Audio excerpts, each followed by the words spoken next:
एक बहुत बड़े छिपे हुए सोने के खजाने की कल्पना कीजिए। एक ऐसा खजाना जो किसी देश की सरकारी तिजोरी में नहीं बल्कि कहीं और है। आज हम भारत के इसी सुनहरे छुपे हुए रहस्य से पर्दा उठाने वाले हैं। चलिए इस विश्लेषण की शुरुआत एक सीधे से सवाल से करते हैं। अगर कोई पूछे कि दुनिया का सबसे बड़ा सिंगल गोल्ड रिजर्व यानी सोने का भंडार कहाँ है, तो मन में सबसे पहले क्या आएगा? शायद किसी सरकार की बहुत सुरक्षित तिजोरी या किसी बड़े सेंट्रल बैंक का नाम, है ना? लेकिन इसका जवाब वो नहीं है जो ज्यादातर लोग सोचते हैं। ये किसी किलेबंद सरकारी तिजोरी में नहीं रखा है। असल में ये खजाना एक पूरे देश के करोड़ों लोगों के अपने घरों में छिपा है, और वो देश है भारत। तो चलिए इस सुनहरे रहस्य की पहली परत को खोलते हैं। भारत के सोने के भंडार का जो सबसे बड़ा, सबसे महत्वपूर्ण हिस्सा है, वो यहाँ के आम घरों में लोगों के पास है। ये आंकड़ा सच में हैरान कर देने वाला है। एक अनुमान के मुताबिक भारतीय घरों में करीब 34,600 टन सोना है। जरा सोचिए, ये दुनिया के कई देशों के कुल सरकारी सोने के भंडार से भी कहीं ज्यादा है। और अगर इसकी कीमत की बात करें ना, तो ये $5 ट्रिलियन से भी ज्यादा बैठती है। ये भारत की पूरी अर्थव्यवस्था के साइज का एक बहुत बड़ा हिस्सा है, जो बस घरों में रखा है।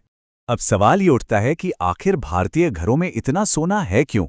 देखिए, इसकी वजह हमारी संस्कृति और हमारी परंपराओं में बहुत गहरी है। यहाँ सोना सिर्फ एक मेटल नहीं है, बल्कि इसे समृद्धि और सुरक्षा का प्रतीक माना जाता है। ये पीढ़ियों से धन जमा करने का एक सबसे भरोसेमंद तरीका रहा है, और सोने की बढ़ती कीमतों ने इस भरोसे को और भी पक्का कर दिया है। ये स्लाइड पूरी कहानी को एक नज़र में बयां कर देती है।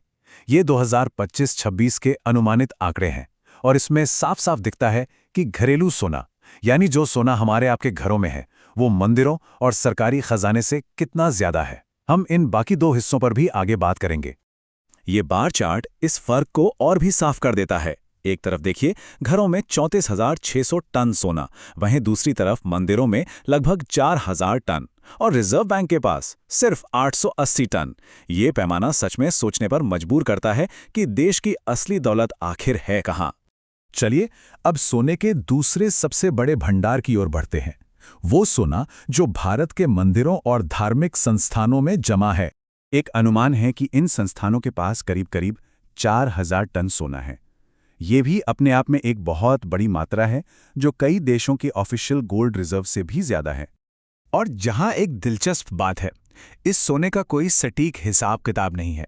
ये तो सदियों से दान के रूप में जमा होता आया है। इसका मतलब ये हुआ कि जो 4,000 टन का अनुमान है, असली मात्रा उससे कहीं ज्यादा हो सकती है।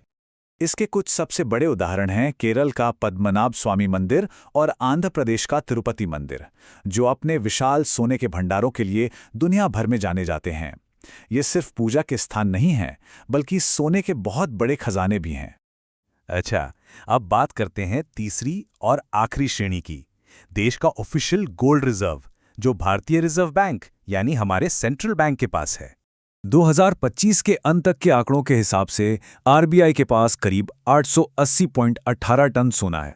भले ही ये आंकड़ा घरों और मंदिरों में रखे सोने के सामने काफी छोटा लगे, लेकिन ये जानना जरूरी है कि 880 टन के साथ भी भारत दुनिया के टॉप 10 सबसे बड़े ऑफिशियल गोल्ड रिजर्व वाले देशों की लिस्ट में आता है। तो इस पूरी कहानी का जो सार है, वो इस एक तुलना में छिपा है।